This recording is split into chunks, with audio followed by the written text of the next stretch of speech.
TSE divulgou o calendário para as eleições municipais deste ano. E o governo apresentou esquema de segurança para os atos que vão lembrar os atentados do dia 8 de janeiro do ano passado.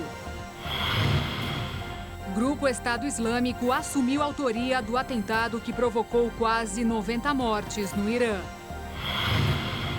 Ex-presidente americano Bill Clinton apareceu em lista de pessoas envolvidas com homem acusado de liderar esquema criminoso. Brasileiro começa a pesquisar e fazer as contas para comprar material escolar dos filhos neste ano. Estudo revelou que uma impressão digital poderá substituir os exames de mamografia. Dia Mundial do Braille é marcado por avanços na comunicação para pessoas cegas ou com baixo nível de visão. E na quarta reportagem da série especial da Rota Bioceânica, um passeio pela Cordilheira dos Andes e o deserto do Atacama. A edição desta quinta-feira está começando.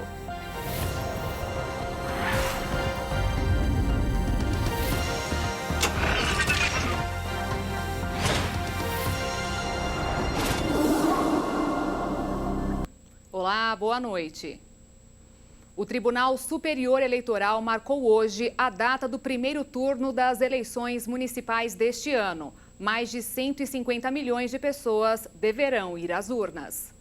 As eleições para eleger prefeitos, vice-prefeitos e vereadores serão no dia 6 de outubro. Um eventual segundo turno ocorrerá no dia 27 do mesmo mês. As eleições municipais serão realizadas em todo o país, com exceção do Distrito Federal, que não tem prefeito.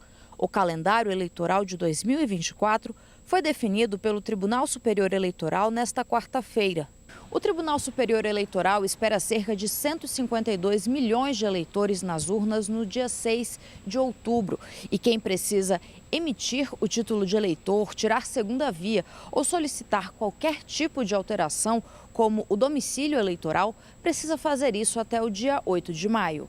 Para pedir a mudança do local de votação, é necessário apresentar documentos pessoais e comprovante de endereço, além de residir no novo local há pelo menos 3 meses. Ele está já um período de pelo menos 3 meses ou mais, traz essa característica que ele está com o âmbito definitivo no local. Aqueles que não puderem votar, sendo do exterior ou os do Brasil que estiverem no exterior, têm que justificar no prazo de 60 dias após cada turno, ou ao retornarem ao Brasil. Outras datas e prazos relativos às eleições municipais também foram estabelecidos. Já está aberto o prazo para que empresas e institutos interessados em realizar pesquisas de intenção de votos façam o registro prévio junto à Justiça Eleitoral. Entre os dias 23 e 25 de janeiro, a população poderá apresentar sugestões ao TSE para disciplinar dispositivos contidos na legislação e regulamentar as condutas dos candidatos durante a campanha eleitoral. Este ano é esperada uma discussão e legislação específica sobre o uso da inteligência artificial nas campanhas. De 7 de março a 5 de abril, os candidatos poderão trocar de partidos durante a janela partidária. As convenções para deliberar sobre a escolha dos candidatos ocorrem entre 20 de julho e 5 de agosto e os registros precisam ser feitos até o dia 15 de agosto. A propaganda eleitoral está autorizada a começar no dia seguinte, 16 de agosto. O horário eleitoral gratuito começa no dia 30 de agosto e termina no dia 3 de outubro. Candidatos que atuam em programas de rádio ou televisão deverão deixar o trabalho a partir de 30 de junho e em 6 de julho começa a proibição para nomeações, exonerações e inaugurações de obras públicas. E as autoridades do Ministério da Justiça e Segurança Pública e do Governo do Distrito Federal assinaram nesta quinta-feira o protocolo de segurança para o ato convocado pelos chefes dos 3 poderes para a próxima segunda-feira. A intenção é lembrar o marco de 1 ano do 8 de janeiro, que terminou na invasão e depredação da sede dos 3 poderes. O documento que define o planejamento e as prioridades de atuação de cada órgão na data começou a ser elaborado em 26 de dezembro, sob a coordenação do ministro em exercício da Justiça e Segurança Pública, Ricardo Capelli. Durante a cerimônia, Capelli deu uma declaração afirmando que até o momento não existem alertas que gerem preocupação para a data. O planejamento é que no dia 8, pelo menos 2.000 agentes da Polícia Militar do Distrito Federal estejam nas ruas e 250 da Força Nacional fiquem no Ministério da Justiça em proteção ao prédio e para atuação em caso de necessidade. A ação também contará com o apoio da Polícia Federal e da Polícia Rodoviária Federal. Sendo assim, a segurança das sedes dos 3 poderes será feita da seguinte forma: o Congresso Nacional será protegido pela Polícia Legislativa, o Palácio do Planalto pelo Gabinete de Segurança Institucional. Já o Supremo Tribunal Federal receberá a segurança da Polícia Judiciária. Esses 3 prédios estarão isolados de veículos no dia e haverá revista de pedestres na esplanada dos ministérios. Não há hipótese de se repetir no dia 8 de janeiro de 2024 o que aconteceu no dia 8 de janeiro de 2023. Aquilo foi inaceitável. O Brasil é um país livre, democrático, as pessoas, a imprensa tem me perguntado muito sobre as manifestações, se serão permitidas manifestações. Eu tenho dito, o Brasil é um país livre e democrático. Aqui todo mundo vota em quem quiser. Todo mundo manifesta sua preferência política e ideológica livremente. E é ótimo que seja assim. Agora, não se confunde manifestação democrática com tentativa de golpe de Estado. Não se confunde manifestação democrática com ataque aos poderes.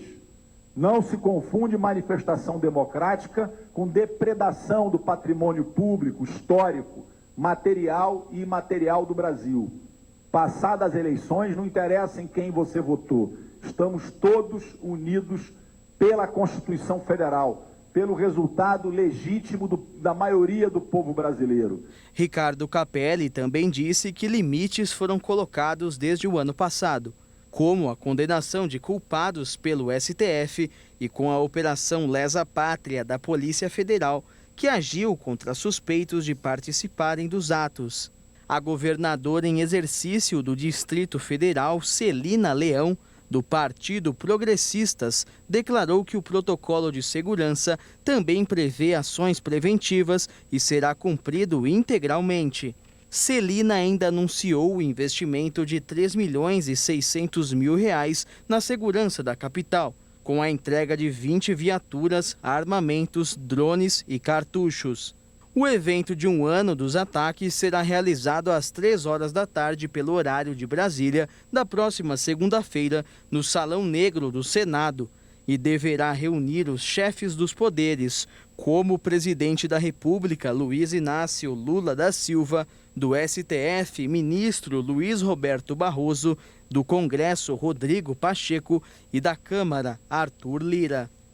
E o ministro do Supremo Tribunal Federal, Alexandre de Moraes, disse hoje que havia um esquema para que ele fosse até enforcado no dia dos atentados. O esquema foi traçado, segundo ele, como incentivo a um golpe de Estado. O diretor-geral da Polícia Federal, Andrei Passos, disse que a partir de mensagens apreendidas durante as investigações sobre os ataques, será possível identificar os responsáveis pelo suposto plano contra Alexandre de Moraes. A Polícia Rodoviária Federal atingiu um novo recorde de apreensão de drogas no ano passado. Mais de 700 toneladas de entorpecentes que passavam pelas estradas não chegaram ao seu destino.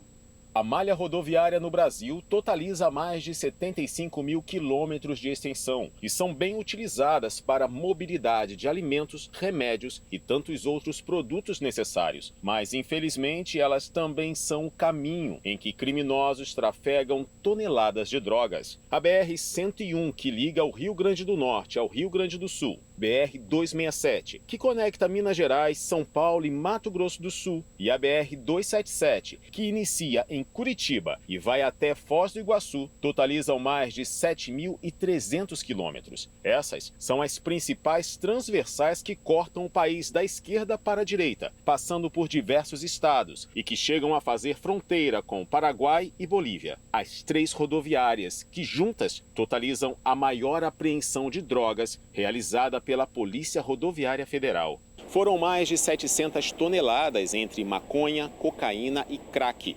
apreendidos durante fiscalizações e operações de monitoramento da PRF durante o ano de 2023. Um aumento de 14% nas apreensões em todas as rodovias, se comparado a 2022, quando apreenderam pouco menos de 619 toneladas.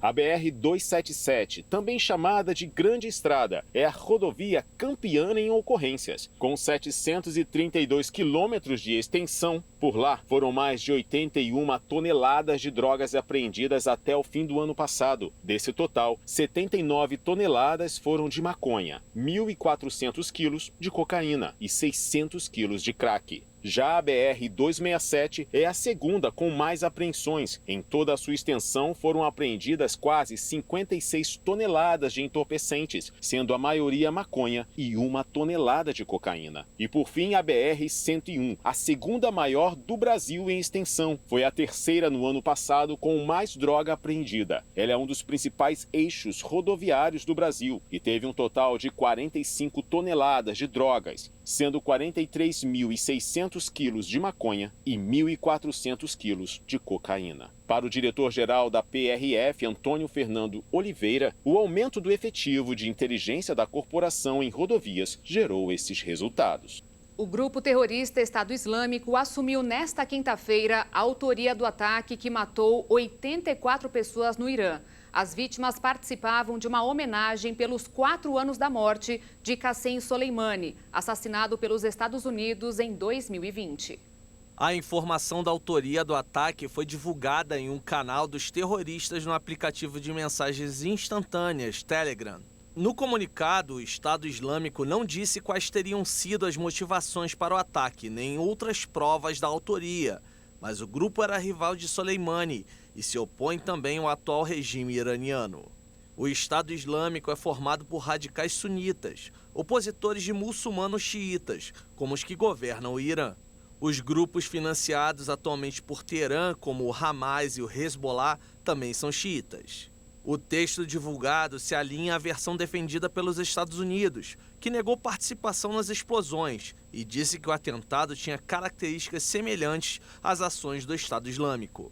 Representantes do governo iraniano levantaram a possibilidade de que os Estados Unidos e Israel estivessem por trás das explosões, que aconteceram um dia depois de um ataque com drones matar um dos chefes do Hamas em Beirute, no Líbano. O governo libanês culpou o exército israelense e os 2 episódios geraram temores de a guerra entre Hamas e Israel se propagar pelo resto da região. E você vai ver depois do intervalo. O governo federal vai cancelar pagamento do Bolsa Família de quem está com CPF irregular. E ainda, brasileiro começa a pesquisar e fazer contas para comprar o material escolar dos filhos neste ano.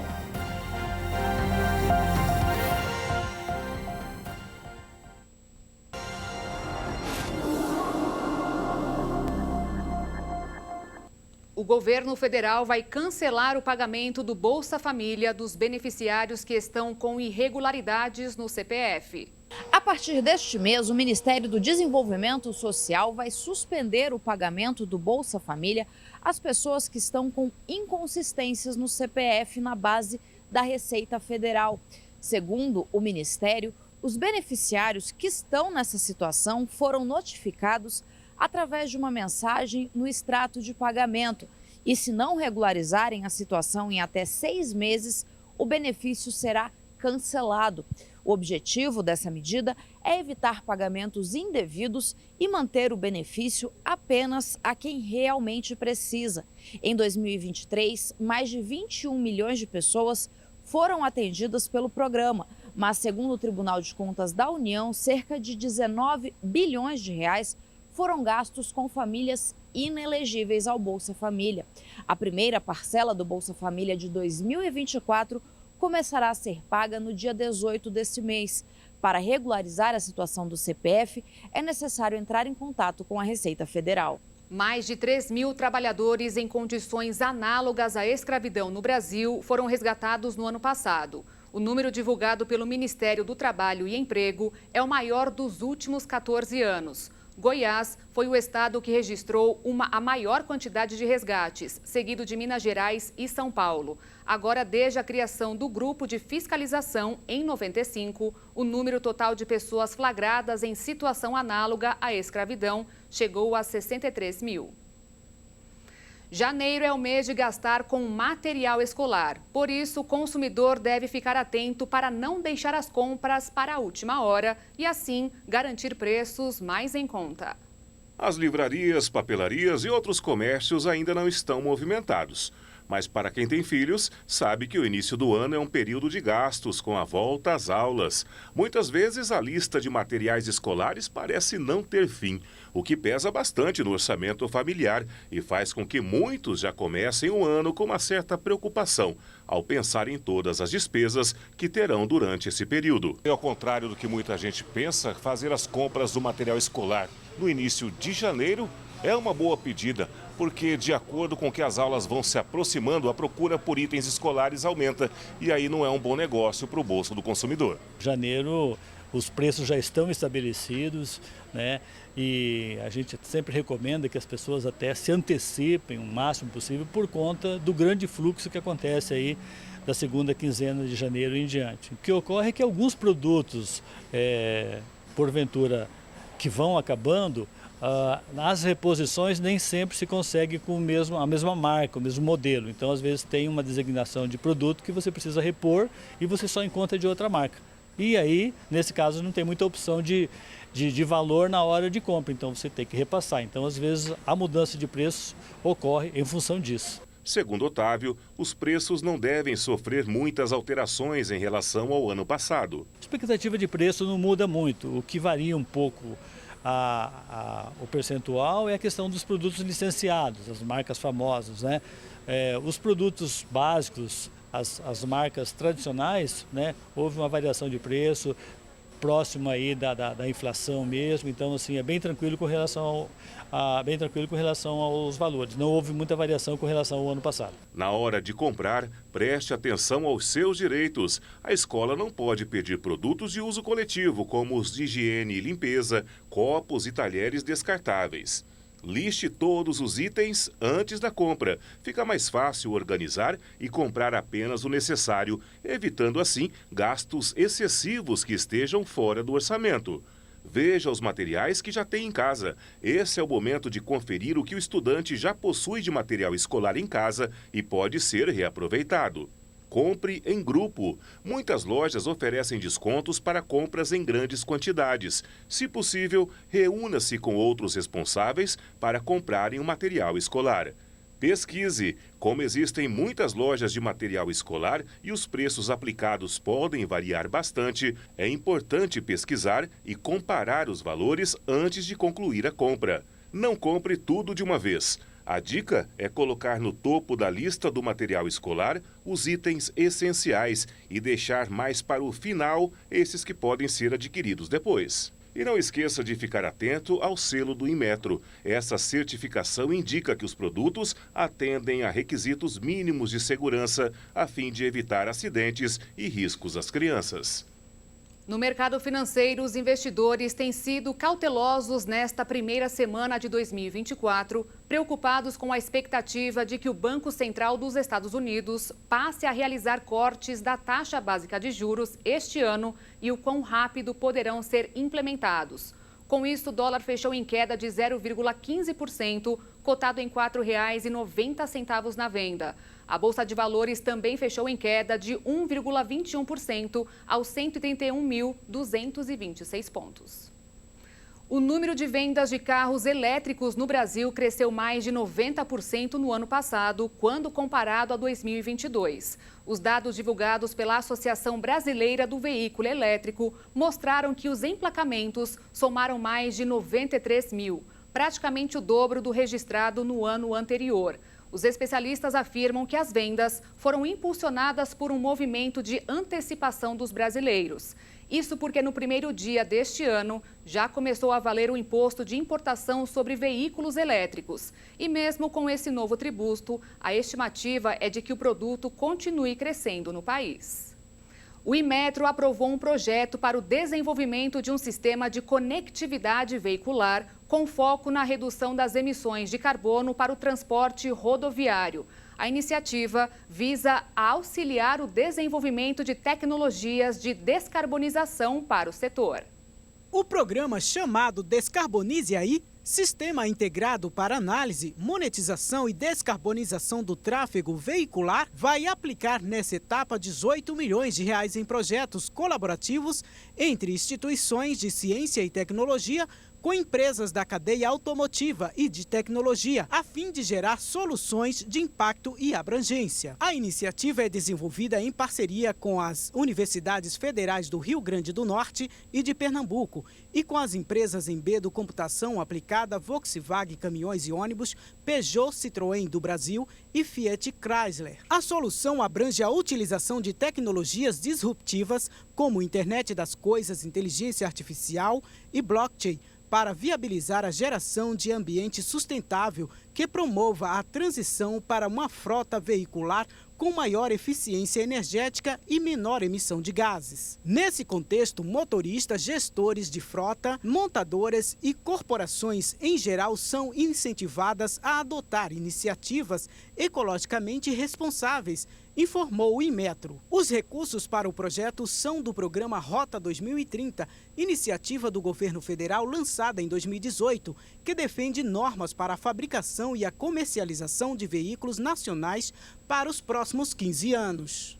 A cidade de Olímpia, no interior de São Paulo, vai ganhar um aeroporto. Um novo incentivo para investimentos e para atrair mais turistas ao município, que é conhecido pelas suas águas termais. O estado de São Paulo, conhecido pela presença da maior metrópole da América Latina que leva o seu nome, também deve ser lembrada pelo seu interior, altamente próspero e produtivo. A 438 quilômetros de distância da capital, mais precisamente no noroeste paulista, encontra-se uma dessas cidades, Olímpia.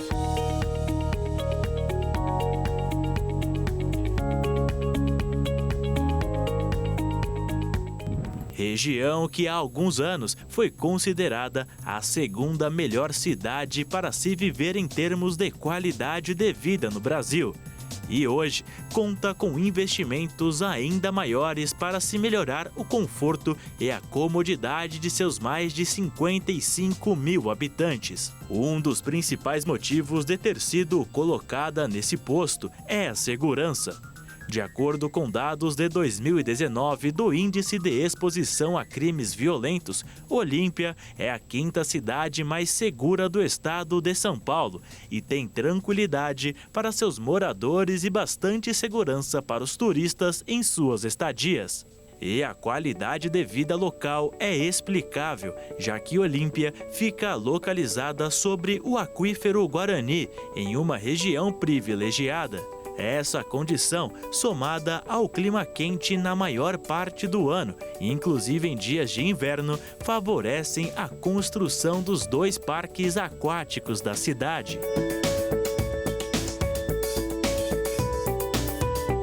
Com um fluxo médio anual de cerca de 3 milhões de visitantes, a cidade se tornou o primeiro distrito turístico do Brasil, regulamentado pelo governo do estado de São Paulo. E como consequência desses fatores positivos, foram abertas novas condições para a cidade receber investimentos, tanto pela iniciativa privada quanto estatal. Entre esses investimentos, aparece o aeroporto da Instância Turística de Olímpia. Segundo a Prefeitura, o futuro Aeroporto Internacional do Norte Paulista está sendo considerado o maior projeto estruturante de toda a região. O terreno, com mais de 200 hectares, está localizado às margens da rodovia Assis Chateaubriand e se tornou um marco significativo na trajetória de desenvolvimento da cidade. Daí que surge a necessidade de implantar um aeroporto inicialmente para a expansão do turismo de Olímpia. Então, para o ano de 24, a gente deve receber 5 milhões de visitantes. E com a transformação do turismo nacional, abre um potencial para ter 10 milhões de visitantes ano. E para a realização desse feito, o apoio parlamentar foi importante, já que um montante de 104 milhões de reais foi aprovado no orçamento da União para 2024, por meio de uma votação realizada no Congresso Nacional. Nós tivemos a ajuda do deputado federal Davi Soares, que ele tem voto aqui em Olímpia, ele é muito presente aqui. Ele é uma pessoa muito simples, né? Ele é um deputado, um trabalhador e que atende a gente muito bem. Ele teve 2 audiências com o ministro de aeroporto, eu estive com ele, foi uma peça fundamental. E, por final, agora nós tivemos no orçamento do governo federal, o relator, que é o deputado federal Mota, que ele é de São José do Rio Preto, foi um deputado que nós apoiamos também aqui em Olímpia. Então, essa dobradinha foi fundamental. A previsão é que o aeroporto entre em funcionamento em 30 meses, mas com os avanços de investimentos, a inauguração pode ser mais rápida. Aparentemente, esse é só o começo, já que a cidade de Olímpia vem apresentando um crescimento cada vez maior, com um vigor admirável e consistente. Esse conjunto de coisas, né, que faz com que a cidade tenha essa qualificação que a gente tem recebido alguns reconhecimentos.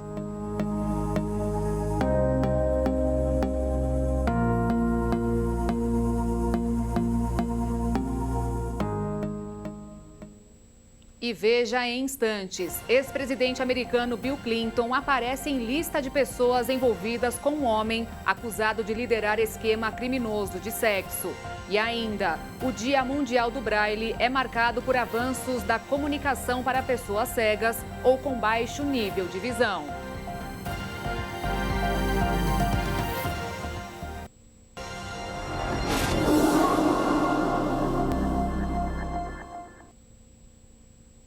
Ele é celebrado com avanços na comunicação. A data é marcada pelo aumento na conscientização sobre a importância do Braille como meio de contato com as pessoas cegas ou com baixa visão.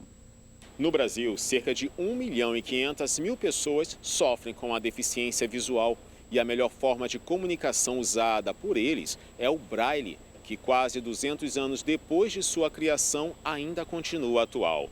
Ele permite a leitura e escrita para a utilização de livros, mas pode ser usado para informar através de placas, etiquetas, cartões e muitas outras formas de comunicação.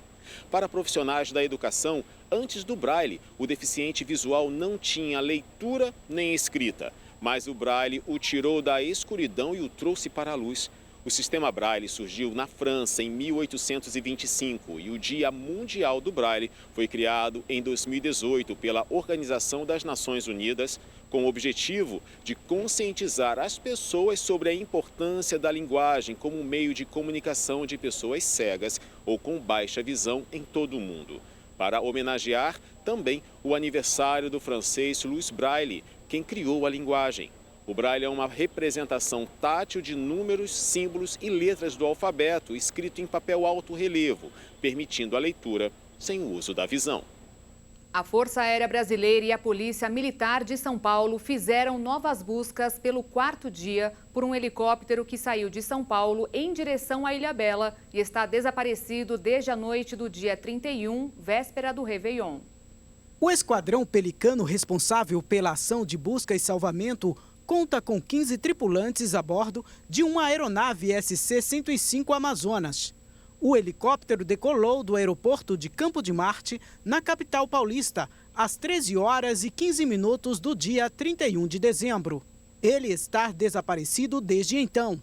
Além do piloto, 3 passageiros estavam a bordo. O grupo viajava para Ilhabela para passar o Réveillon, quando perdeu contato com as torres de comando. Segundo o Registro Aeronáutico Brasileiro da Agência Nacional de Aviação Civil, a aeronave desaparecida foi fabricada em 2001 e tinha capacidade para transportar 3 passageiros, além do piloto.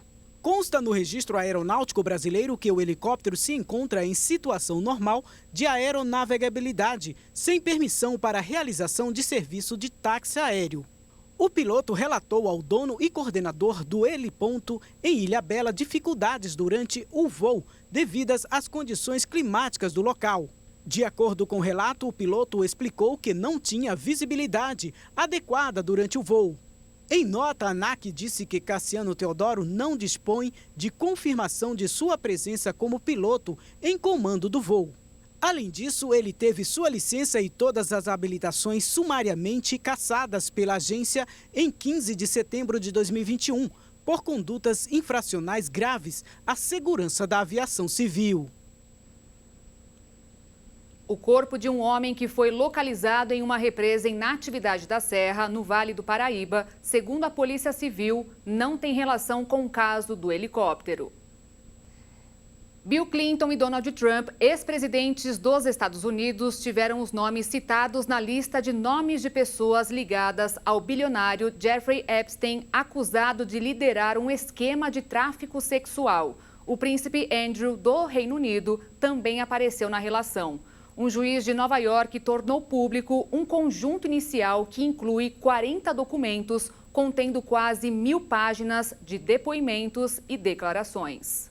Os documentos, que possuem depoimentos de supostas vítimas que acusam Epstein, mostram que o magnata possui uma relação muito próxima com algumas figuras da vida política mundial. Entre as pastas abertas nesta quarta-feira estava um depoimento de maio de 2016 de Johanna Sjoberg, uma das supostas vítimas de Epstein, que disse ter tido contato com o magnata entre 2001 e 2006. Ela foi questionada se Epstein alguma vez conversou com ela sobre Bill Clinton naquela época. Clinton é mencionado mais de 50 vezes nos documentos judiciais, de acordo com a emissora americana ABC News. O ex-presidente dos Estados Unidos teria viajado no avião do magnata em viagens humanitárias à África no início dos anos 2000 e, na época, elogiou Epstein como um filântropo comprometido. Em 2019, Clinton emitiu uma declaração dizendo que nada sabia sobre os crimes terríveis de Epstein.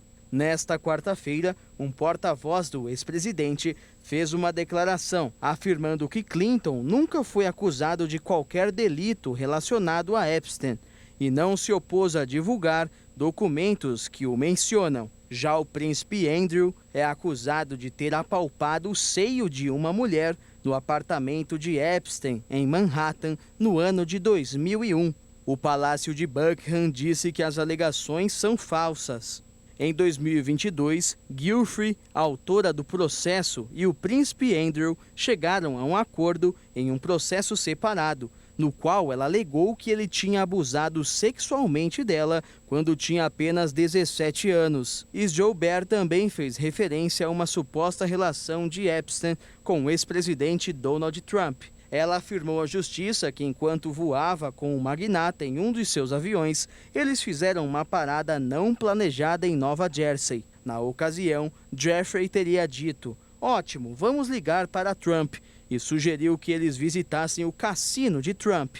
Parte dos episódios relatados nos processos contra Epstein se passam em propriedades do magnata em solo americano e em uma ilha particular no Caribe. Ainda de acordo com o depoimento de Sjoberg, famosos como o cantor e dançarino Michael Jackson e o mágico David Copperfield estiveram em algumas das propriedades de Epstein. A jovem disse que teria conhecido Michael Jackson em uma mansão em Palm Beach, mas que não teria tido nenhum envolvimento com ele. No entanto, a maioria dos documentos tornados públicos na quarta-feira não incluem episódios específicos de irregularidades cometidas por outros homens, além de Epstein, que foi encontrado morto aos 66 anos em uma cela de prisão em Manhattan, em agosto de 2019, enquanto aguardava julgamento por acusações de tráfico sexual. As empresas do ex-presidente dos Estados Unidos, Donald Trump, teriam recebido quase 8 milhões de dólares, cerca de 40 milhões de reais, enquanto ele ainda era presidente do país. As acusações estão nos documentos divulgados pelos democratas da Câmara, com dinheiro repassado por governos de 20 países. Grande parte veio da China. Nos Estados Unidos, a Constituição proíbe que um presidente receba pagamentos ou presentes. Os 31 migrantes mexicanos que tinham sido sequestrados a caminho da fronteira dos Estados Unidos foram encontrados. De acordo com autoridades, eles estão em boas condições de saúde. Os migrantes foram raptados quando viajavam de ônibus na estrada entre Reynosa e Matamoros, duas cidades do estado de Tamaulipas, na fronteira com os Estados Unidos. O presidente mexicano Andrés Manuel López Obrador tinha falado sobre a nacionalidade dos migrantes, entre os quais tinham venezuelanos, colombianos, equatorianos e hondurenhos. A fronteira entre o México e os Estados Unidos foi a rota migratória terrestre mais perigosa do mundo em 2022, com mais de 680 mortos ou desaparecidos, de acordo com um relatório da Organização Internacional para as Migrações. A patrulha fronteiriça dos Estados Unidos registrou um recorde de mais de 2 milhões e 400 mil entradas entre outubro de 2022 e setembro de 2023. Prestes a completar 2 anos de guerra contra a Rússia, a Ucrânia acabou de receber uma péssima notícia. O dinheiro que os Estados Unidos separam para apoiar o país no conflito acabou no dia 27 de dezembro. E não há previsão de novos aportes, exceto que o Congresso americano apoie um novo pacote de ajuda militar proposto desde o ano passado pelo governo Joe Biden. A afirmação, que vinha sendo cantada desde o início de dezembro pela Casa Branca, foi confirmada pelo porta-voz do Conselho de Segurança Nacional, John Kirby. Ainda há 4 bilhões e 400 milhões de dólares, o equivalente a 21 bilhões e 600 milhões de reais, à disposição de Biden para livre manejo. Mas Kirby sinalizou que não há chance de isso acontecer sem apoio parlamentar ao pacote de segurança apresentado pelo governo no fim do ano e rejeitado no Congresso. A situação é de impasse. Os republicanos estão de olho na corrida eleitoral e dizem que o pacote de segurança de Biden não há olhos para a crise com os refugiados latinos na fronteira com o México. Por outro lado, como parte do dinheiro irá para apoiar Israel, não é improvável que a oposição faça gastos politicamente vital para a comunidade judaica americana. No meio do tiroteio fica Zelensky, que vive um momento difícil na guerra, com o fracasso de sua contraofensiva do ano passado e a pressão renovada dos russos, particularmente com ataques aéreos mais pesados do que os anteriores desde a virada do ano. O presidente russo Vladimir Putin assinou um decreto nesta quinta-feira permitindo que estrangeiros que lutam pela Rússia na Ucrânia obtenham a cidadania russa para si e suas famílias. As pessoas que assinaram contratos durante o que Moscou chama de Operação Militar Especial na Ucrânia podem solicitar passaportes russos para si e para seus cônjuges, filhos e pais. Elas precisam fornecer documentos que comprovem que assinaram um contrato de domínio há 1 ano. Os elegíveis incluem pessoas que assinaram contratos com as Forças Armadas ou outras formações militares, descrição que pode se aplicar a grupos como a organização mercenária Wagner. A medida parece ter como objetivo criar incentivos adicionais para que estrangeiros com experiência militar se inscrevam para ingressar nas fileiras russas. Moscou não publica dados sobre o número de estrangeiros que lutam ao seu lado na Ucrânia. No entanto, a agência de notícias Reuters já noticiou sobre cubanos que se alistaram nas Forças Armadas em troca de bônus equivalente a mais de 100 vezes o salário médio mensal cubano e 3 africanos recrutados por Wagner, dos quais 2 foram mortos em combate. Um relatório da inteligência dos Estados Unidos avaliou que a guerra da Ucrânia custou à Rússia 315 mil soldados mortos e feridos, ou quase 90% do pessoal que tinha quando o conflito começou. Apesar da falta de qualquer diálogo sobre como acabar com a guerra de 22 meses, Kiev e Moscou realizaram muitas trocas de prisioneiros desde os primeiros meses da invasão russa em fevereiro de 2022. A taxa das trocas, no entanto, caiu em 2023. A última ocorreu no início de agosto. E depois do intervalo, você vai ver que um estudo revelou que uma impressão digital poderá substituir os exames de mamografia.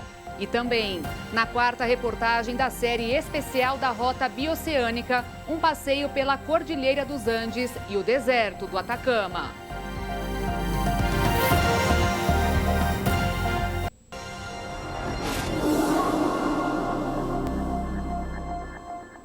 Cientistas da Universidade de Harvard e da empresa suíça Hoffmann La Roche desenvolveram um antibiótico com potencial para combater uma perigosa bactéria que ainda não tem tratamento específico. A descoberta está sendo considerada um avanço sem precedentes para a ciência.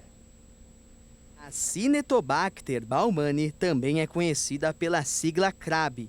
E é uma bactéria altamente resistente aos antibióticos em função da presença de duas membranas de proteção, uma interna e outra externa, em sua estrutura. O estudo realizado pelos cientistas teve como objetivo justamente desenvolver uma molécula que fosse capaz de atravessar as membranas duplas e matar a bactéria. Depois de anos de trabalhos e análise de 45 mil pequenas moléculas, os cientistas chegaram ao desenvolvimento da Zosurabalpina, medicamento que na prática inibe a CRAB de realizar a ação de enviar moléculas para a membrana externa, tornando-as menos resistentes. A ação provoca o acúmulo dessas moléculas de CRAB, causando a morte do patógeno em razão do alto nível de toxicidade no interior das células da bactéria ultra-resistente. Segundo os cientistas, o antibiótico foi eficaz contra mais de 100 amostras clínicas de CRAB testadas.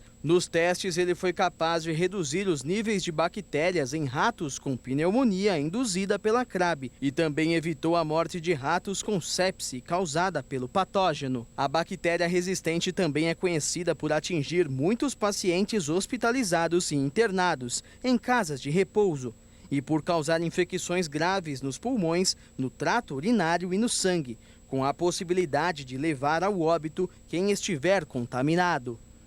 E o que antes tinha como objetivo apenas traçar o perfil de suspeitos de crimes em investigações forense, agora pode ser a solução para detectar o câncer de mama. Estudos revelaram que um simples teste de impressão digital poderia eventualmente substituir a mamografia, salvando vidas e economizando dinheiro, além de aumentar o número de testes realizados. Após 15 anos de análises em ciência forense, pesquisadores da Universidade Sheffield Hallam, na Inglaterra, descobriram a possibilidade de passar do diagnóstico forense para o diagnóstico médico usando o suor através das impressões digitais. O teste analisa a composição molecular usando espectrometria de massa, um sistema que mede o peso atômico de partículas e moléculas para identificá-las. Isso significa que o mesmo processo poderia ser utilizado para identificar marcadores de câncer. Segundo os pesquisadores, o suor contém muitas moléculas diferentes, mas o que interessa são as proteínas. Isso porque os diferentes níveis de expressão, bem como os fatores diferentes de expressão dessas proteínas, dizem se um paciente tem uma patologia benigna ou tem câncer em estágio inicial ou é metastático. Para chegar a esse resultado, é usado a inteligência artificial. A pesquisa pioneira se baseia na espectrometria de massa por ionização e distorção a laser assistida por matriz, usando máquinas fabricadas no Reino Unido pela Waters Corporation. A partir da mancha de uma impressão digital, é possível determinar amostras de controle de outras amostras potencialmente cancerígenas. No futuro, a esperança é que um simples teste não invasivo de impressão digital possa substituir a mamografia, que além de ser dolorosa, ainda exige do paciente que se dirija a um centro especializado, com pessoal treinado, para uma consulta que leva pelo menos 20 minutos. Atualmente, as mamografias e biópsias são tudo o que temos para identificar o câncer de mama. Então, até que esse método possa ser colocado em prática, os pesquisadores encorajam as mulheres a realizarem esses exames, porque eles salvam vidas. Edinaldo Rodrigues, que havia sido retirado da presidência da CBF, Confederação Brasileira de Futebol, voltará ao cargo. Isso porque no final da tarde de hoje, o ministro do Supremo Tribunal Federal, Gilmar Mendes, concedeu liminar, suspendendo a decisão da Justiça do Rio de Janeiro. O ministro concluiu que a decisão do MPF não teve uma análise aprofundada, além de expor a CBF a graves consequências que poderiam afetar o funcionamento do futebol brasileiro. E a Olimpíada de Paris, na França, começará em 6 meses. Tempo suficiente para viver muita emoção com os atletas brasileiros que ainda buscam carimbar seu passaporte rumo ao maior evento esportivo do planeta. Contagem regressiva para Paris 2024. O Comitê Olímpico do Brasil segue atento a todos os detalhes que poderão fazer a diferença e melhorar ainda mais a performance de seus atletas até o início da disputa. O objetivo é superar o resultado da última edição, que aconteceu em Tóquio há 3 anos. Foram 21 medalhas. É claro que o nível é alto e todos os países trabalham duro para dar o seu melhor. Por isso, o comitê não poupará esforços para melhorar as condições de preparação. O Brasil já tem 147 vagas garantidas em 27 modalidades. Mas uma série de categorias continua em processo de classificação. E justamente por isso, os próximos meses serão decisivos. O primeiro passo acontece com vários torneios pré-olímpicos. Entre eles, o do futebol masculino sub-23, que vai começar no próximo dia 20. A seleção brasileira, atual bicampeã, vai lutar contra outros 9 países da América do Sul. Desses, apenas o vencedor e o vice irão aos Jogos. A briga também continua em outras modalidades, como boxe, basquete, handebol e taekwondo. A expectativa é de que a delegação reúna cerca de 330 atletas em Paris. O Comitê Olímpico do Brasil vai montar uma base de apoio a pouco menos de 1 quilômetro da Vila Olímpica. Uma escolha bem pensada, já que os atletas poderão treinar em seu horário de preferência. O local ainda vai contar com um restaurante caseiro com muito arroz e feijão para que nossos atletas tenham a sensação de estar em casa. Toda essa estrutura vai servir para que os atletas brasileiros tenham a única missão de treinar, descansar e trazer muitas medalhas ao nosso país. E agora você vai acompanhar a 4ª reportagem da série especial dos enviados Marcos Anello e André Morla, a expedição da RILA, Rota de Integração Latino-Americana, a Rota Bioceânica, chegando à Cordilheira dos Andes, última etapa antes do Chile, destino final da caravana.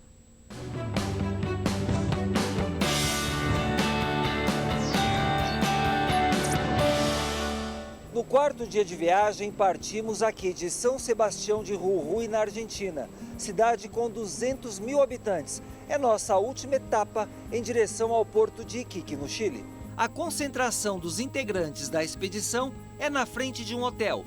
Até agora foram 1.500 quilômetros.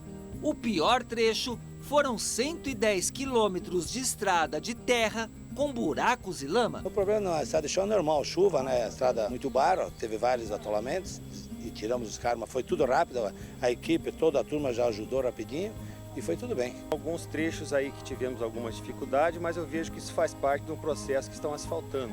Então, quando você mexe a terra, chove, isso é normal. Tem muitos desafios, né, pela frente, tem muita infraestrutura que precisa ser terminada, mas tem algo que eu entendo que é fundamental, é a vontade política. Juntamente com o interesse da classe empresarial que aqui está representada, eu tenho certeza que nós vamos viabilizar o quanto antes essa rota. O Milton é empresário em Mato Grosso e está de olho em novos negócios na Rota Bioceânica. Analisar, olhar a diferença aqui de Brasil e Argentina, Paraguai e Chile com relação a postos de combustível. Já vi bastante novidade, gostei do que vi, né? E de repente aparece uma oportunidade da gente fazer alguma coisa aqui nessa região também.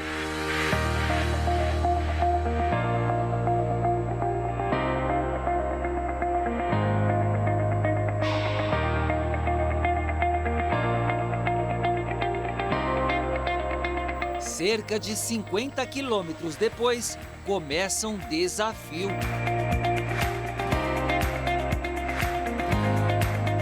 A Cordilheira dos Andes é considerado o mais longo complexo montanhoso do mundo. Atravessa 7 países: Chile, Argentina, Peru, Bolívia, Equador, Colômbia e Venezuela. Sua formação é datada de 65 milhões de anos. Tem aproximadamente 8.000 quilômetros de extensão e uma largura que varia de 200 a 700 quilômetros. O ponto mais alto é o Monte Aconcagua, que fica na província de Mendoza, na Argentina. Tem 7.000 metros de altitude. No trecho que percorremos, alcançamos o ponto mais alto. Nós estamos agora no topo da Cordilheira dos Andes. Olha lá o pessoal registrando o momento. 4.170 metros de altitude. Parece que ele está perto de Deus, né? Isso aqui é maravilhoso, é majestoso. A gente não sabe se foi a natureza, se foi Deus, enfim. Tudo aqui é lindo, é maravilhoso. E eu acho que o sul-mato-grossense que não conhece ainda a Cordilheira dos Andes tem que vir. Tem que vir e conhecer isso, trazer sua família. E tem gente que faz o percurso de bicicleta. É o caso do Frederico, um sociólogo chileno. Ele diz que de bike o caminho fica ainda mais bonito. Hermoso, a altura, o paisaje é incrível. Nossa, passou muito lindo. Os Andes têm beleza e desafios. O ar é rarefeito, ou seja, com pouco oxigênio. Faltou muito ar? Faltou. Fiz uns movimentos meio rápido lá e aí eu percebi, eu já estava sentindo falta de ar. Muitas pessoas passam mal. No posto de migração chilena, muitos integrantes da expedição precisaram ser atendidos. Eu fui um deles. Uma equipe médica da Universidade Estadual de Mato Grosso do Sul auxiliou na medicação. Tecnicamente é hipobaropatia. É uma condição em que nós que vivemos ao nível do mar temos mais condições de oxigenação do que quem vive na altitude onde o oxigênio é mais rarefeito. Então, há uma sobrecarga das células vermelhas do sangue que são responsáveis por oxigenar e a pessoa sente náuseas, vômito, indisposição, extremamente cansaço, desmaio e pode haver casos mais sérios. Entre a Cordilheira dos Andes e o Oceano Pacífico está o deserto do Atacama. Ele tem cerca de 1.000 quilômetros de extensão e abrange Chile, Peru, Argentina e Bolívia. A expedição chega à cidade de Iquique, no Chile, um porto de saída e entrada para novos negócios.